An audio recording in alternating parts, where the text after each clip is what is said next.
శాసనసభ్యులు గారి చేతుల మీదుగా ఈరోజు ఇక్కడ పెన్షన్ పంపిణీ జరుగుతూ ఉంది. అంటే రెగ్యులర్ ఇచ్చే కాకుండా నూతనంగా మళ్ళా కూడా శాంక్షన్ అయినటువంటి ఒకసారి పెన్షన్ తీసుకునే వాళ్ళు ఒకసారి ఆలోచించాలి. గతంలో ఎన్నడూ లేని విధంగా ఈరోజు మరి చెప్పిన మాట ప్రకారం 3,000 చేస్తూ మరి కొత్త పెన్షన్ కూడా మంజూరు చేశారు. అది ఇప్పుడు గౌరవ శాసనసభ్యుల చేతుల మీదుగా మీకు అందించడం జరుగుతూ ఉంది. నెక్స్ట్ మంత్ నుంచి కూడా మీరు డోర్ స్టెప్స్ కి మీ ఇంటికి వచ్చేసి వాలంటీర్లు ఇస్తారు. ఇటువంటి ప్రభుత్వం గతంలో ఎప్పుడైనా మనం చూస్తున్నామా ఒకసారి ఆలోచించాలి.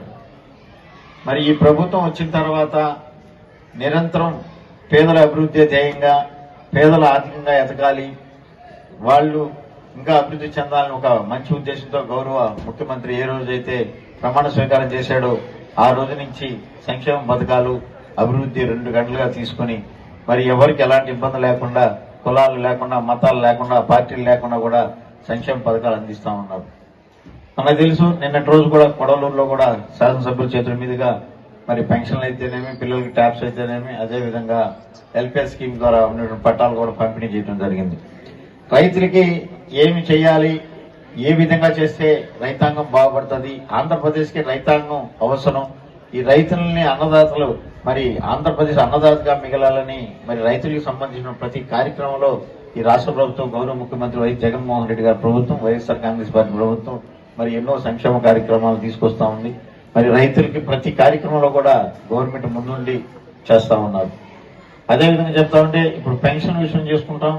మరి వైద్యం, ఆరోగ్యం సంబంధించిన గతంలో ఎప్పుడూ లేని విధంగా మీకు ఆరోగ్యశ్రీ 25 లక్షలకి ఎన్హాన్స్ చేశారు. మరి ఈ దేశంలో ఎక్కడా లేదు 25 లక్షలు కార్డు ఎన్హాన్స్ చేసింది. అది మీకు పాకెట్లో ఉంటే కార్పొరేట్ హాస్పిటల్లోకి వెళ్ళి మీరు చికిత్స చూపించుకోవచ్చు. విద్య ఇప్పుడు ఇంకొక గంటల సార్ చేతుల మీద కూడా ట్యాబ్స్ ఇస్తా ఉన్నారు.